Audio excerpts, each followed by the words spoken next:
აქედან ცხინვალი ხელის გულივით მოჩანს. ეს ერგნეთია, სოფელი საოკუპაციო ზოლთან.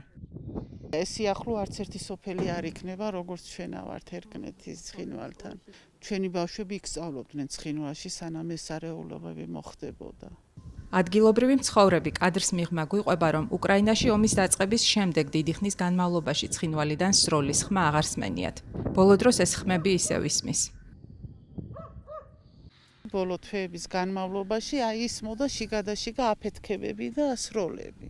წინა წლებში უკვე აღარც ვამახვილებდით ყურადღებას. ჩვენთვის უკვე მნიშვნელობა აღარ ჰქონდა ისროდნენ თუ არ ისროდნენ. ისე იყო სულა მასიურად რო ვარჯიშობდნენ ის სროლები. შეჩეული ვიყავით.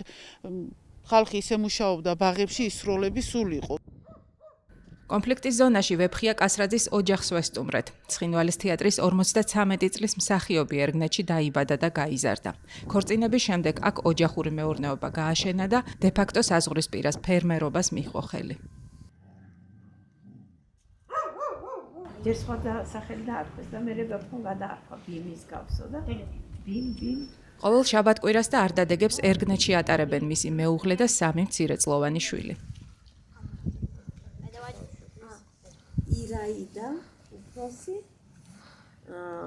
რუსუდანი და ვახტანგი, დედამთილი, დედა და ბაბუა. ვეფხია კასრაძე 4 დეკემბერს ჯგუფური ძალადობის ორგანიზებისა და ძალადობაში მონაწილეობის მუხლებით დააკავეს. პარტია ლელოს წევრი 2024 წლის არჩევნებზე შიდა ქართლში კოორდინატორის მოვალეობას ასრულებდა. კასრაძე თავს უკანონო პატიმრად მიიჩნევს. იარაღს რა უნდა ჩემს ჩემი ქმარი არის განთქმული თამად რისგან რას აკეთებენ, რას თხზავენ, ბუნებაში რაც არ არსებობს რაღაცა ორგანიზება ჯგუფური ძალადობა. რაღაცები რო თქვენ, ჯერ ვერ მივხვდი რაღაც ცოტა ისე დამამშვიდებლები მქონდა დალეული და ვიფიქრე. სხვას ეხება, იქ სხვა ხალხიც რო იჯდა რაღაცა, მე ვერ მივხვდი იმ წუთში, მაგრამ მე ჩემ ადამ რაღაცნაირად ამიხსნა უცებ და ეს 7 ბიჭი დაუსვეს, არც ისინი იცნობდნენ ჩემ მეუღლეს, არც ჩემ მეუღლეს საიდან იზოლატორში სამაგიერო თავისი ეგრეთ წოდებული ჯგუფის ბანდის წევრები გაიცნო. და ძალიან კარგი ახალგაზრდები, რო დამირე გამოსცეს, ისევ გავიცანი ისინი ისეთი კარგი ახალგაზრდები, გულანთებულები და ეხლა მეო ამათ პატრონობ აქო და ერთად ჭამდა, რაღაცაირად ვეფხოძია რაღაცა. ელენე კროტენკო კასრაძე წარმოშობით უკრაინელია. ქუთაისში დაიბადა და გაიზარდა. სოფელში სტუმრად ჩასულებს ცხელი იმერული ხაჭაპურით გვიმასპინძლდება და პარალელურად მისი მეუღლის მსგავსად დაკავებული სხვა დემონსტრანტების სასამართლო პროცესებს ადევნებს თვალს. მეუღლის დაკავების შემდეგ მათ სახლში პოლიციამ ჩხრეკა ჩაატარა და ელენეს კუთვნილი ყველა ელექტრონული მოწყობილობა წაიღო.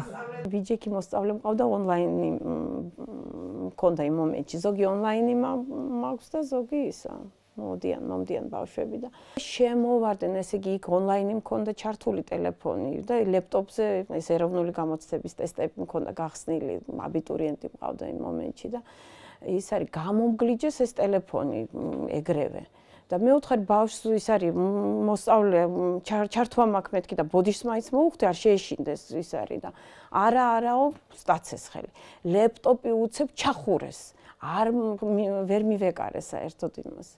14 წლის წინ, როდესაც ელენე და ვეფხია დაქორწინდნენ, ერგნეთში 2008 წლის ომის დროს დამწვარი სახლები ჯერ კიდევ იდგა. ჩამომიყვანა აქ სოფელში, გასაცნობად ახლა დედა ყავდა ოჯახში და ეს დამწვარი სახლები გარშემო რაღაცა იგრძნობოდა სუნი იმ ომის რაღაც ენერგეტიკა იგრძნობოდა მაგრამ რაღაცნაირი მაინც ოპტიმისტი ხალხი თუ ძლიერი ხალხი მაინც თავისებურად ესენი არიან შეყვარებულები აქაურები ახლა რაღაცა თავისი ბაღები უყვართ, შრომა უყვართ, რაღაც შეჩვეულების შრომას რაღაცა მე ასე მგონია მაინც ამან რაღაცა გააძლიერა ეს ადამიანები. 1992-93 წლებში აფხაზეთში საომარი მოქმედებების მონაწილე ვეფხია კასრაძე ომის ვეტერანია. საბრძოლო მოქმედებებში 2008 წლის რუსეთ-საქართველოს ომის დროსაც მონაწილეობდა.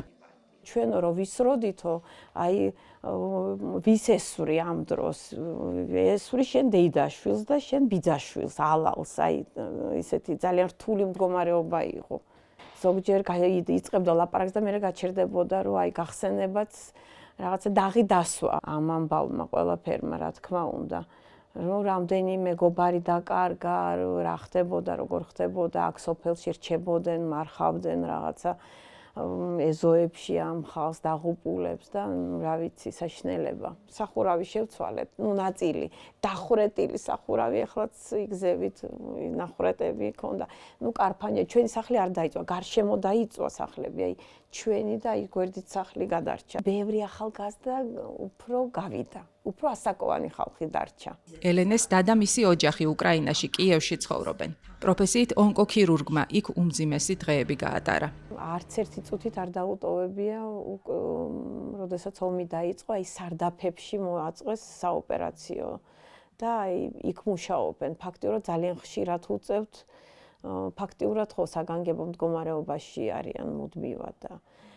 ეს აი ახლა რო აფეთქება მოხდა კიდე სექტემბერში აი მაგ დროსაც ჩემი და შენობაში იმყოფებოდა და პედიატრიული განყოფილებაც საერთოდ ჩაიტანეს მიწაში დიალიზი და ლეიკემია და ეს სამშობია რომ ესე იგი დაიღუპა პატარა ჩვილები ამოყავდათ მკვდრები აი 31-ში ისეთი რაკეტა 111 რაკეტა ისროლეს ღამე და ორი ორსული ქალი დაიღუპა იმაში კიევში ძალიან ბევრი ექიმი წავიდა საზღვარგარეთ ახლა ევროპაში წავიდა ზოგი ახლა ვისაც ისა და ჩემადამ თქვა ახლა ამ გაჭირვებული ხალხის მიტოვება ეს არის ახლა ღალატი სოფელში შემორჩენილ ძველ ფოტოალბომში მეუღლის ახალგაზრდობის ფოტოებს გვათვალიერებინებს.